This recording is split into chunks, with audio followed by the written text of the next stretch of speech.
Hello, ladies and gentlemen. I am the digital vigilant conscientious, but at the same time pretentious man. I am the Puerto Rican Prince Angel Santiago. Lights are off. That's because he is the universe. Lucas Gravesue. Yes, yes, yes. How am He I is the whiter with abominable. the fucking lights off? What? Make that make sense. I'm whiter with the lights off. How does that Oh yeah, work? you're like a fucking glow stick. You're like a white glow stick. Oh, And we are God. together combined. Elevate Element Pro Pro Wrestling Wrestling News. News. And today we're going to be talking News. about our top 50 pro wrestlers of all time, any company, any era. And today we're going to be going through 50 through 41. 41. Conan! He is not on the list, unfortunately, for Mr. Conan. Me neither. Who is Unfortunately. your number 50, Dukas? Number 50 for me is Mr. Mike Mizanin, The Miz. Jesus. Why? What do you mean, why? As I don't know if he's going to make my list. That's fine. Fair enough, though. WWE champion, two-time Yeah. Grand Slam. Yeah. WWE champion, two-time Grand Slam. Either the greatest or second greatest IC champion ever, however you want to spin it. Yeah. Okay. I could Not, see that not to being mention there. he's been there forever. He's done all kinds of different feuds. He's had no problem putting Main people events at over. WrestleMania. Main event at WrestleMania. He helped Ambrose get his get over. Yeah, you're not wrong. Yeah, that's a good one. That's a good one. I'll give you. Okay, that's a good one. My number 50, Bob Backlund. Ah, what a man. What a man.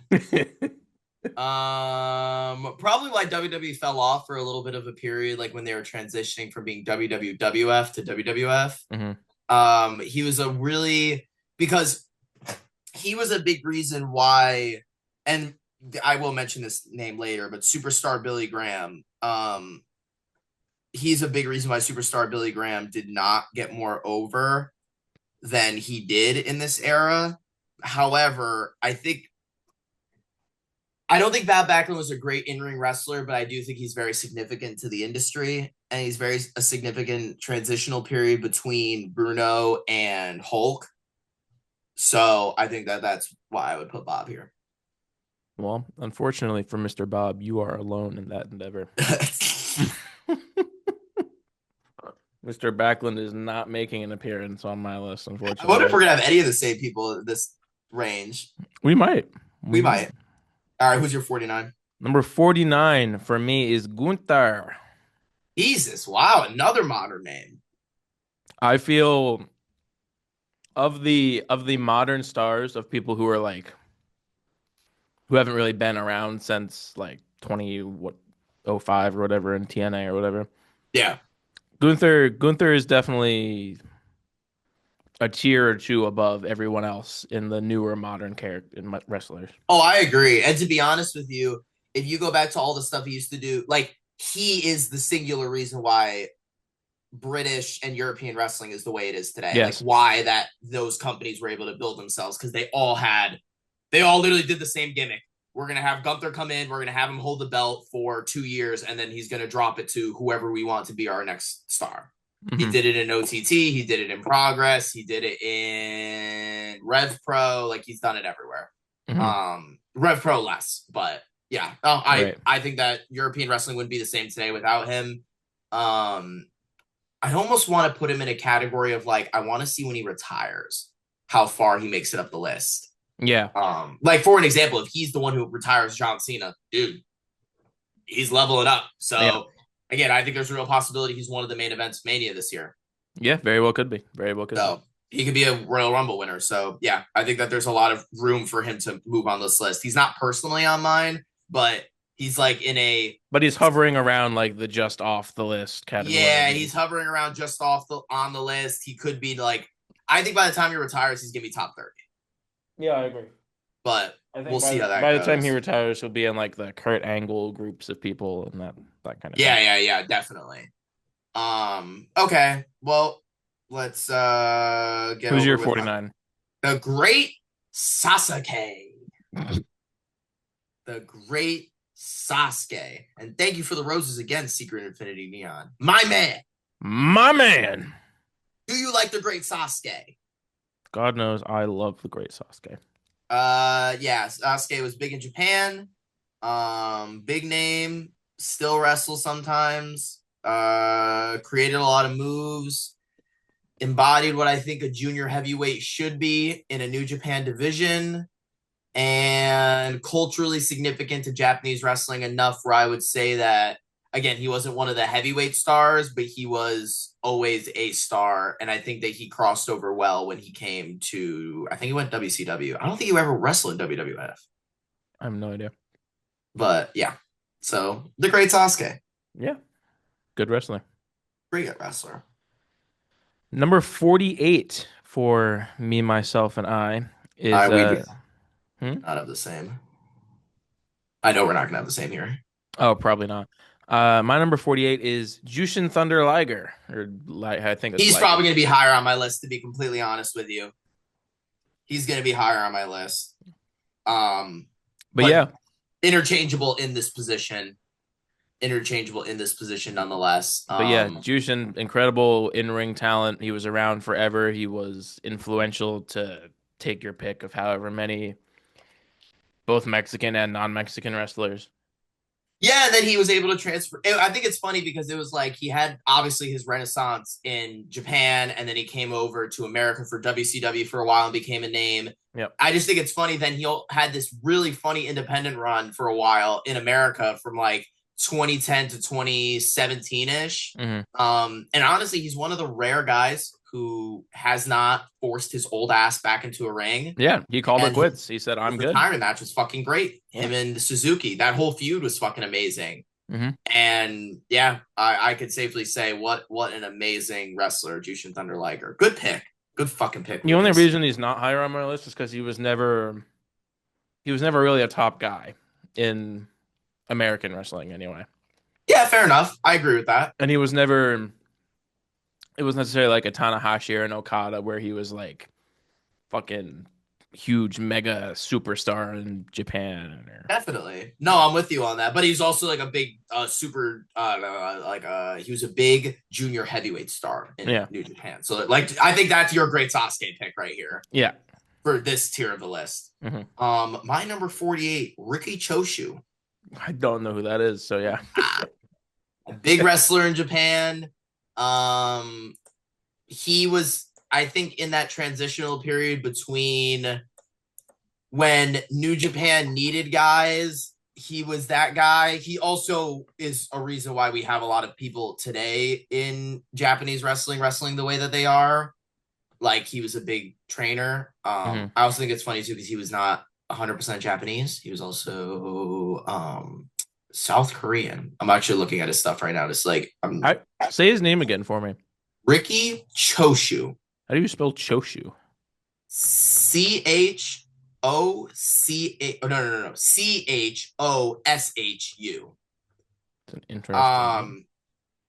Yeah, essentially, for the most part, was he was the New Japan. He was in AJPW for a little while, but yeah, he was in New Japan from 1987 to 2002. So he was basically the guy that he was there. He was New Japan Bob Backlund in my eyes. Like, he was the transitional period between Inoki and Giant Baba to Okada and Tanahashi. Yeah, to Okada and Tanahashi. So he was like he was the young guy when Inoki was around, and he was the old guy when Tanahashi came around. Right, Okada was the and I guess he wrestled till fucking 2019. That is terrifying.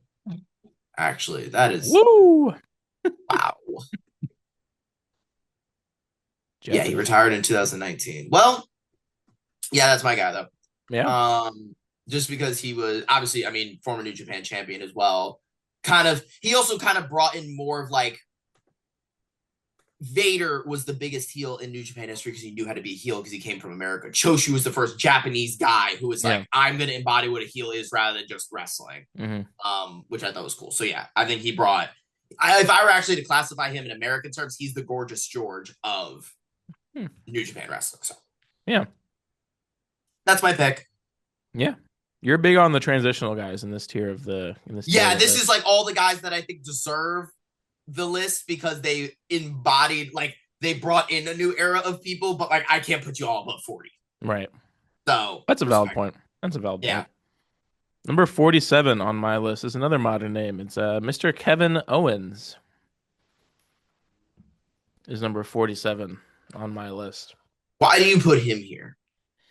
I put him here because he, at least in my opinion, and I could be not remembering things, but he's the first person to really cross over the NXT brands or brand with the main roster brands Yup. with his whole thing with Cena. And he's always just been, apart from guys like Sammy or something, he's always just been in a top picture. I mean, he had his whole thing with Jericho, which was great. Then he had his Universal Championship run, which was fine. And then he had all the stuff with Roman, and now he had the stuff with Cody and all the other and all that stuff. So No, I mean that's not. I don't. He's probably a top 5 Canadian wrestler ever. And again, if Mhm. we're taking him full career, so the dude. Oh yeah, Is and he the was reason, great in the Indies too. He was amazing in the Indies. dude. I mean, he is the reason that indie wrestling is the way that it is today, and that Mhm. there's so many places out there. And he's traveled so much, and he put on some fucking great matches everywhere he's gone. Yeah. Which I think is the definition. That's a good pick. My 47, I just mentioned him. Giant Baba. Giant Baba. I put him here not only because of he is like the Andre the Giant of Japan, but not only that though, but also because Baba, obviously, he created All Japan Pro Wrestling. He ushered in this era of like all these super great guys, Kobashi, Masawa, all these different wrestlers. So I put him in this list as half a promoter, half as we also created. So like that's the thing too. I'm not gonna probably when I mention Triple H, I'm probably not gonna be like, well, he also did NXT Right. because he was doing NXT. Baba created All Japan Pro Wrestling. Mhm. So that's why I put him there. But yeah, Giant Baba. Yeah. Number 46 for me is Mr. T himself, Booker T. Booker. I thought you meant Mr. T for a That'd be second. I'm like, funny. brother, he was on one WrestleMania. What the fuck are you talking about? Booker T. Yeah, good pick. Booker T. I don't really need to go through his accolades. It's pretty obvious. Yeah, world champion, great in a tag team. I don't think that's a bad pick at all. Top He 10, actually might top 10 land. tag team of all time. Yeah, The definitely. Heat. I think he might land. I don't know. He may land higher for me. He may not be on the list. I don't know. I guess I have to keep figuring in all these different people, but Yeah. good pick though. Very, Yeah. very, very solid pick to have Booker T there. Um, yeah, that's a good pick. I'm gonna keep him in mind when I keep going through this list. Mhm. My 46, Hayabusa. You love Japanese wrestling right now. I am. You're on a. They're gonna take up a lot of. Actually, no, I'm fucking lying. There's only one more now. Yeah, I guess. Yeah. So You're on a Hayabusa. Japanese wrestling kick. Yep. That was my Japanese pretty much wrestling kick. Hayabusa. Great in ring, had some great fucking matches. Again, was kind of created the junior. A large part of this too is the inspiration from Hayabusa, Sasuke, Liger. All these guys inspired modern wrestling in a lot of ways of like competitive athleticism. Mhm. So I think that's also why I got to put them up there. Mhm. And longevity, Hayabusa, it's not the same guy, but the gimmick is still running with a different person now. Mm. So for longevity of gimmick as well, I put Hayabusa on that list. And for his transferability to America, he came over and people. I mean, it's a cool fucking mask, so it's easy for people to like and understand. Mhm. And yeah, he was a star in Japan. Yeah. Solid inclusion. Yep. This is the one that I think you might have the biggest problem with on my list. Number 45 for me is Will Ospreay. No, I don't have a problem with that. Really? No. I could see why other people might have a problem with it, but if you want to go scope of great matches, Mhm. succeeding again, Everywhere. you just mentioned Gunther. Gunther is also on this list purely because of what he did in Europe. Ospreay's the other guy who made European wrestling big in the 2000s. So for what he did in Europe, for him being a junior heavyweight and putting on great matches, for him being a heavyweight and putting on great matches, and now him being the flag bearer for AEW, historically, he is very significant in this role. And he's still pretty young, so he's still going to keep, just like Gunther, he's still going to keep going.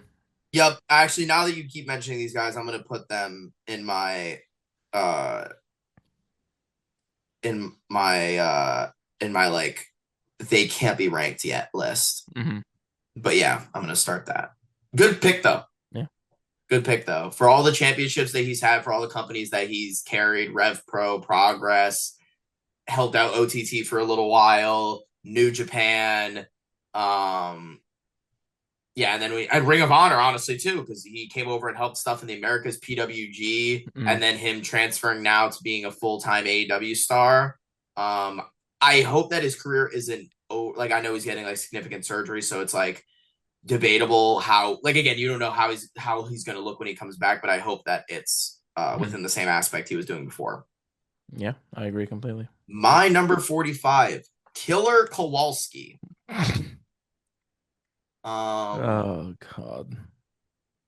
He was a pretty big fucking star in the NWA and in WWF.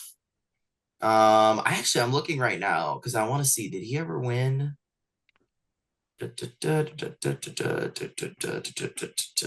No, he was never NWA World Champion. What a shame. But he was NWA Southern World Champion. Great in a tag team with Big John Studd. And a large part of why I'm putting him on this list too, and I'm also pulling up this list because I think it's very significant. Because hold up, Hold up. because he trained Triple H, China, Ah, Eddie Edwards, Frankie Kazarian, Kofi Kingston, Damian Sandow, Fandango, Frankie Perry Saturn, Kazarian. and Tommaso Ciampa. Frankie Yeah, I may Kazarian. he dropped on the list because he trained Frankie Kazarian. Yeah. But in all seriousness, Kowalski has a lot of significance when it comes to like big people in wrestling, and obviously him being not the creator, but being a creator of heel wrestling with Gorilla Monsoon um, is, I think, a big deal. Him being a really significant tag team guy with Big John Studd as well as Gorilla Monsoon, being one of the founding stars of WWF, I think is a big deal. And then obviously him training all these different people is a big deal because it brought in more or less modern wrestling as a Mm-hmm. forefront. Um, yeah, so that's why I put him here. Love me some Gorilla Monsoon. I see this like 50 through 41 list that we're putting together as like my foundation of what modern wrestling is today. Yeah. A lot of these guys are the foundation. But yeah. Number 44 for me is the Ultimate Warrior. Oh, fuck off. He's not on my list. He He's gets on the stuck. list. He's on the list. He should be. He's probably an honorable mention. I'll put him in the honorable mention category, but I can't fucking put him there. He deserves to be in this bottom tier of the list. He's an asshole, but I know. he deserves it.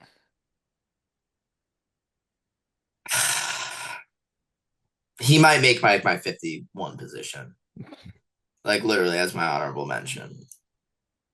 Just because Is this like asshole stuff the only reason you're not no, putting him on? so it's a few things. One, I think it's because there was a lot more opportunity from him to be a bigger star than he was, Yeah. which I know people are like, oh, he was such a big star in general. Yes, Vince pushed him to be a big star. Mm-hmm.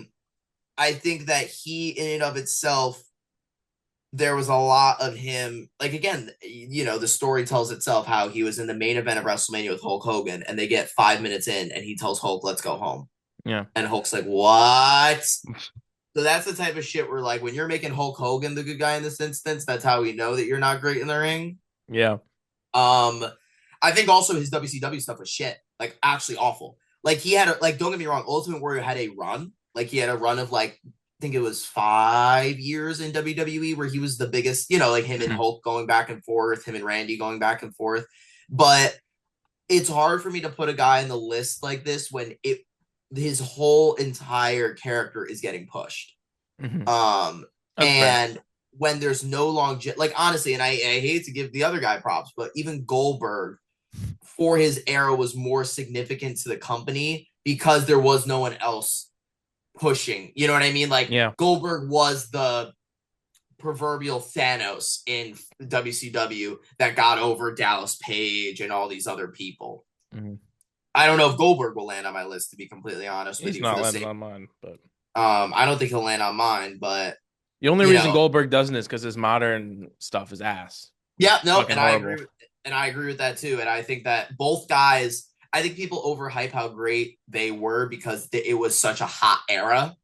But like, That's fair. I mean, again, when they built up Hulk Hogan and they built up Randy Savage, and then they would let Ultimate Warrior beat them. So like, you had stars that could put over this guy, and then it didn't capitalize on anything. The second that his feud with Hulk Hogan was over, what did he do? Right. He left. He went to WCW. He did a bunch of bullshit there. It got old. It got stale. Mm-hmm. It was like a really hot, like 3 to 5 year period for Ultimate Warrior. And there's no doubt in my mind of that, but he has not had one fucking good match. Yeah, that's a fair point. I can understand. So that's just my opinion on that. Anyway, my number 44, superstar, Billy Graham. Billy Graham. Pillar of the original WWF era. Should have been the top guy at a certain point, but wasn't because of how he is what Hulk Hogan modeled his character after. Mm-hmm. But great wrestler, great in the ring, in great shape, could talk on the mic, was a huge inspiration for a reason why a lot of guys got into the business after him. Obviously, Hogan, it was inspired by him. Like, superstar Billy Graham was the first. Gorgeous George was the first guy to, how do I put this? Gorgeous George was the first heel to be pomp and circumstance, big, wearing cool stuff. Superstar Billy Graham was the first. He was a heel, obviously, at first, but then he went to be a babyface. And when he was a babyface, it worked so well because he was still Hulk Hogan-esque. Like, he was the first guy to be a babyface and do the firing up and wear the bright colors and be out there and not just be about wrestling, but he was great in the fucking ring. Yeah. Yeah. My number 43 is Pedro Morales. Puerto Rico!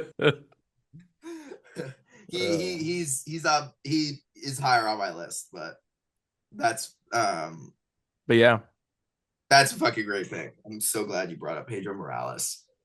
Very good wrestler. Very fucking good wrestler. Again, just like I was mentioning with Bob Backlund, just like I was mentioning with superstar Billy Graham and Killer Kowalski, a cornerstone of what WWF was. And brought in it was a very, again, you're talking about a Puerto Rican guy winning a title in New York in the 60s. Like, this was essential to be able to get them bigger in the Northern Territories. And he was the biggest Hispanic star in wrestling in America. Yeah. Not counting, Puerto Rico or Mexico. And now we get Damian Priest. Oh. We fired fucking Carlito. Where's Damian Priest landing on your list? Not even in the honorable mentions. The honorable mentions. Fucking A. He's a dishonorable mention. Yeah, he's a dishonorable mention. I got a weird one at 43. What do you got? Pentagon Jr. Really? No shit. So I'm going to go through the whole reasoning. One, he is modern day one of the biggest stars of Mexican history. Yeah. Because of everything he's done. Because him being in AAA, him doing stuff with CMLL, he did great stuff on the indies in America. He did great stuff on the indies in Europe. He did great stuff in AEW. He's now in WWE. He also, and everyone forgets it, he was the guy in Lucha Underground. Like, he brought a whole new brand to light as the top guy. So at this point, again, this is why I can't rank Gunther and Ospreay, because I don't know if I have enough yet, because I think their best stuff, I think that his Pentagon's best stuff is behind him. I agree. So that's why I would put him in this position, because he is so fucking significant to Lucha Libre and keeping Lucha Libre alive in Mexico, and being, when Rey Mysterio left, there was a hole, and I think Rey Mysterio made it upon himself to like put him over when Rey did that indie run. Again, he was a cornerstone of All In. Like, it's just, he's always been there in every like big thing that's happened in wrestling from like 2010-ish to now. Like for 15 years, the dude has been on top of wrestling. Yeah, that's a Like crazy good. not on That's a top, good but pick. he's been a world champion. He was a fucking Impact world champion. What the fuck? You Yeah, know what I mean? Like the dude's been everywhere. So yeah, I put Pentagon in this position. that's a great pick. Thank you. Yeah. Number 42 is Mr. Rick Rude for me. Ooh, ooh, that's a really good one, and he should be higher, but it's because he never fucking won a world And he title, never got it. which is a shame. Because there was a real period again. But this is why I also get pissed off about the Ultimate Warrior. Because if you gave the Ultimate Warrior push to Rick Rude, the dude would be a top 10 wrestler. I don't know about that, but He'd be top 20 if he was getting. I don't know about that. Significant main event matches against stars where he's actually able to highlight himself. The dude was great in the ring, looked fantastic, could work on the mic. He just never got a push. Yeah, And he's at your, what, 42? 42. Yeah, Come on, he breaks top 30. yeah, top 30 maybe. He breaks top 30 if you fucking. Not 20. He's not touching 20. Maybe, yeah, it's true. But he makes top 30 if he had the push that Ultimate Warrior got. That's a fair point. That's a good fucking pick. That's a good fucking pick. All right. My 42, Bruiser Brody. Okay. Defined modern day, defined modern day hardcore wrestling in a lot of ways. Brought hardcore wrestling to a different audience. He was a star in Puerto Rico, a star in America, a star in Japan. And what is just a different gimmick, like in a time where people believed wrestling was really real. I think that he fucking embodied kayfabe. Yeah. I can't put him higher because he wasn't around long enough and because he didn't have any significant title reigns that I can really name off the top of my head, which wasn't his point. His point was to come in and put guys over, but I still put him here. Yeah. Solid pick. Thank you. My number 41 is the man with the longest WWE title reign of all time, Mr. Bruno Sammartino, coming in at 41. The only reason I can't put him higher is just because he wrestled like 4 times a year. Like I can't. No, I agree. He's gonna be higher for me, because of historical significance. But I could see we're in the same range. Yeah, we're in the same range. He definitely deserves the recognition, but he's not going out there and wrestling, 5 or 6 days a week, a couple hundred matches a year. He's just not doing that. So, I can't really justify putting him much higher. Nope. I totally agree with that. I totally fucking agree with that. Okay. Well, so this is my last one, right? It's your last one. The last one on the list. Fuck me. All right. My last one. The Iron Sheik. Oh, yuck. A huge guy who got Hulk Hogan over. A huge guy who was able to get WWF over as a whole. It's funny because I want to put in there's also the original Sheik who was like a big significant star. So it was like, I'm not lumping them into one, but Iron Sheik was a big star, always was a big star. I think was the most prominent heel. It was like Bob Backlund, Bruno, Pedro, Sheik, Hulk, Andre, Hulk, Randy, Ultimate Warrior. So it was that's the middle period that I'm going with right now. So I put Sheik in this spot. A gimmick that can never be done again. Yeah, no. Because they tried with Muhammad Hassan and it did not go well. Did not work. Not a good look post 9/11. Then they had John Cena go out and announce that we killed Osama bin Laden. That is burned in my fucking memory as a kid, bro. Seeing that video surface online and being like, what the fuck? That's crazy. Because news stations played it and shit. I remember. Oh my god, what a fucking.